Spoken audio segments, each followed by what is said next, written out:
Welcome to another installment of our Iceland and Norway trip. Today we are doing a crazy 24 hours doing the Golden Circle, as well as driving down to part of the southern peninsula to go do a hike on Sólheimajökull, which I hope I pronounced right. If not, I am so sorry, which is a very prominent glacier down in the south.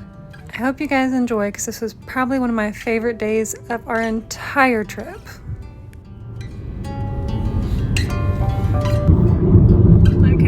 So we are currently on our way to our glacier hike, and the drive out here is absolutely stunning. I truly can't say the name of the glacier, so I'll put it somewhere on the screen. I don't want to butcher it because I definitely will. But honestly, this drive has been so fun. And Sam and I were saying that, or at least he was saying, it kind of feels like something out of like Avatar almost. That or just truly it does just feel like another planet. I don't even know what to say, like, magical doesn't even begin to describe it in some ways. I certainly wasn't lying when I said every part of this trip has been magical. Even the drive in to see this glacier was an adventure of itself. But to give you some perspective on this gorgeous glacier, it is actually part of a larger glacier, so it's more so a glacier tongue or a glacial outlet, which is where some of this melt and runoff has caused the lake that you're seeing. The lake is only 10 years old, believe it or not, so if you were here a decade ago, it would have looked much different, and the hike to the glacier would have been a lot closer to the parking lot. And our sweet guide Heather was saying how basically her job description is just navigating a completely new job site every single day. Because while they know these glaciers, you could have a glacial cave one day and a collapsed piece of ice the next. And so you never know what you're gonna get, and I think that's part of the fun of it. We even got to drink out of this glacial stream here, which I will say, it tastes a little bit ashy due to, or not ashy, more so charcoal-like. That's kind of the volcanic ash. But that was something I will remember for a lifetime, considering you're drinking thousands and thousands of year-old water. I'm not sure if that was a good thing or not, but hey, it was worth it. I'm so happy we did it. I think I would regret it if we hadn't. And then we also got some belaying gear on. That way we could take some closer looks into these crevasses, not a crevice, the crevasses. And truly, there's so many times where you're walking on this glacier and you're just hearing it make these cracks and noises, and you look down and you see a hole that looks so small but actually probably goes dozens of feet into the glacier itself. And the best part is, since we had such an early morning tour, it was just us for probably the first hour and a half of our tour until about 10 or 11 o'clock when everyone else started showing up. No money for you. It's crazy. Also, our guide looks like an absolute speck. Like, I feel like I'm living out my National Geographic dreams right now.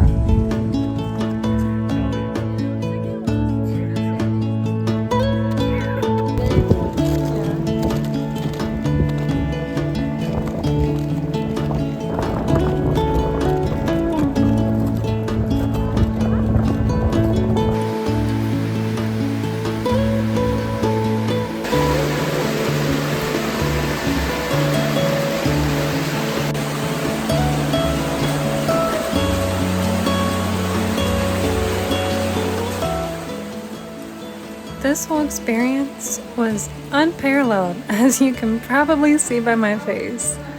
Our guide strung up a hammock in the walls of the ice cave for us to just hang out in and listen to the sounds as water cascaded feet, if not hundreds of feet deep, into this ice cave. That was such a memorable experience. Also followed by the fact that while we were sitting there, she just whipped out an Icelandic whiskey out of her bag for us to try as well. This whole tour was just quite something, if I'm being honest. But truly, I think one of my favorite parts of this whole tour as well, aside from just all the amazing facts that our guide told us, was the fact that it felt like you were walking on a piece of history. I mean, you are walking on water that is thousands of years old, in the form of ice that has all of history layered between it.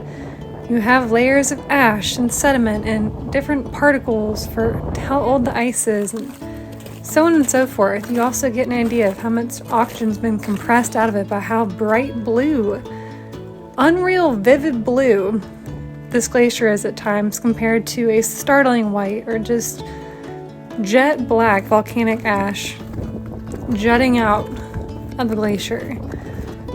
It is just mesmerizing. And it's just truly amazing to think that day by day this changes. I mean, this glacier is currently melting at a rate of around 200 feet per year, which I believe is the equivalent of an Olympic swimming pool in length that is changing every single year. So if you think about it, it changes significantly month to month walking on here.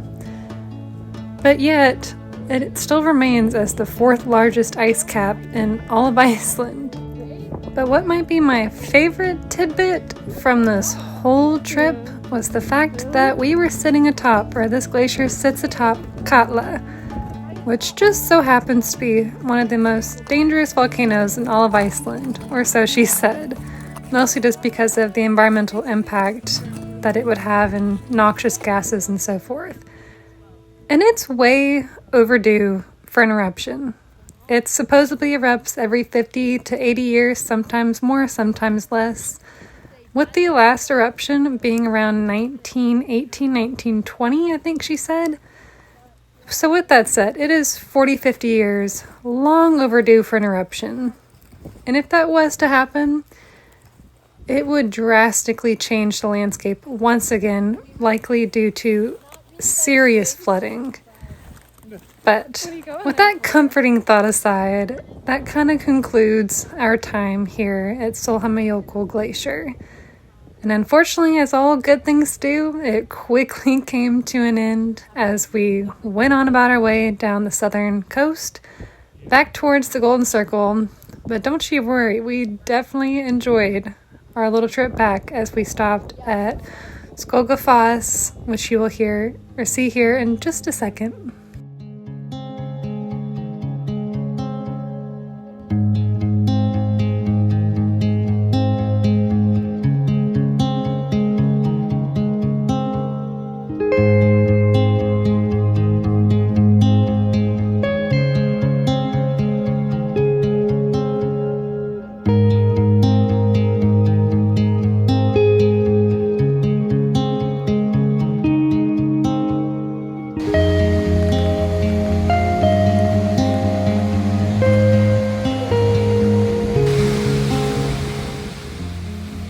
So we actually ended up driving right past Gullfoss and instead went on towards seljalandsfoss, which also happens to be literally steps away from the secret waterfall or the cave waterfall known as gljufrabuifoss. Again, I probably am butchering every one of these Icelandic names, and I am so sorry. If you're Icelandic, please forgive me.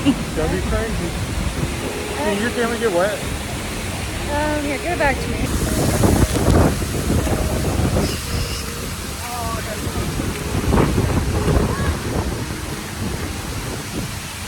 Like I got You're literally, I can't have the worst time. Yeah. And just so you know, there is absolutely zero chance of you getting out of there without getting soaked, so make sure you have a proper rain jacket and even rain pants if you so desire. But I'm not gonna lie, I absolutely loved the concept of gljufrabuifoss waterfall. However, I am just not the person to wait for pictures, and I certainly wasn't going to wait for the people trying to get the perfect Instagram shot for 5 minutes straight. This waterfall is absolutely breathtaking, but I would be lying if I said that the very traditionally touristy tours didn't take away from the experience to a certain degree. I think next time if we ever came to Iceland, if we ever so happened to get the chance, I would absolutely love to road trip more of Iceland and not just a little day trip like we're doing. Especially considering we went during midnight sun season, I just probably would have inverted my sleep schedule and became a night owl because you still have sun in the middle of the night. That way you have so many of these touristy places all to yourself. And we're just getting to explore uninhibited by droves of people. But moving on, we went on over to the crater. And I'm not gonna lie, you can hike around it if you want to. It is gorgeous, but if you're trying to crank everything out in less than 24 hours like we were, you're gonna have to put a move on it. Like, you might want to jog around it and/or just go for the view and then probably hop back in your car to hit the road. Yeah. Crazy thing. I love you. And thankfully not too far down the road, I think about an hour or so, was the perfect lunch break over at Friðheimar, which is where people get the most amazing tomato soup that I've personally ever had, probably in my whole life. And they are all grown inside these greenhouses. So, I would say it is touristy, but it is also delicious. The next stop on our day tour of the Golden Circle was the Strokkur geyser and the whole geothermal area surrounding it, which happened to be under construction while we were there. I think they're adding more boardwalks behind the geyser, so hopefully there's more areas to explore safely. But if I'm being quite honest, seeing the geyser erupt was magnificent. However, if you've ever been to Yellowstone, I simply caution you to not compare the two. They are radically different in my opinion, but it's still worth seeing, especially if you've never been to any kind of geothermal area before. And just the concept of water erupting out of the ground is still novel, no matter if you've seen it at Yellowstone in a vastly greater degree or not. It's breathtaking. Nature itself is just breathtaking. And I don't think there's any other words to describe it other than that. Speaking of breathtaking, I welcome you to Gullfoss, both Iceland and Europe's biggest waterfall, by volume that is. And not only is just the sight of this waterfall breathtaking, the history behind it is as well. This waterfall very nearly became a hydropower plant. And if it wasn't for the daughter of the sheep farmer who had owned this land, and who threatened to even toss herself into the waterfall in attempts to protect it while also going to court to protect it, we very well might not have had this thundering beauty that we have today. So, thank you to Iceland's first environmentalist, or is at least said to be, for protecting this raw, thunderous beauty that we all get to love and enjoy today. Honestly, it was nice to get to explore, and especially with it being later in the evening. There was not a single tour bus in sight. There was only a handful of cars, which meant we had this gorgeous experience all to ourselves. And for that, I am so very grateful, both the upper falls and the lower falls. There was pretty much no one. And I think that always adds to the experience when you can just sit there and enjoy it without being jostled out of the way for photos. But with that being said, our time quickly came to an end as we still wanted to go over to Thingvellir Park before it got too late in the day, and I think we got cranky after all the driving. But regardless, we arrived.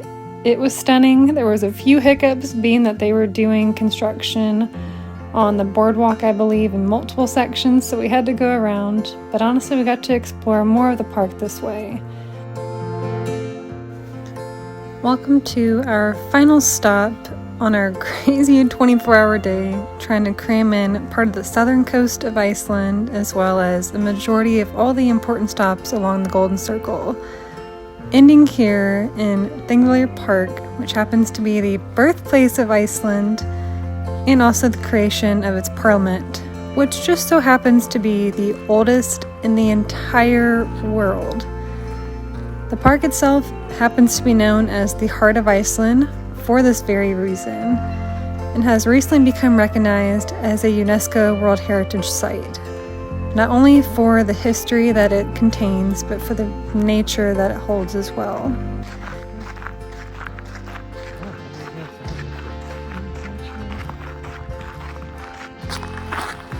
So I believe we're between the two plates right now. So that would be between the North American and the Eurasian plate.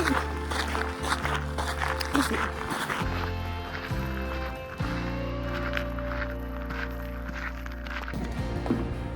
Okay, so this is the crazy thing. We're in the park, UNESCO World Heritage Site. And there's pretty much not another soul to be seen. That's just crazy. Like, honestly, a lot of the pictures showed like this entire section right back over here completely flooded with tourists, and yet here we are, completely alone. Waterfall over here. Can't see anybody. What you think?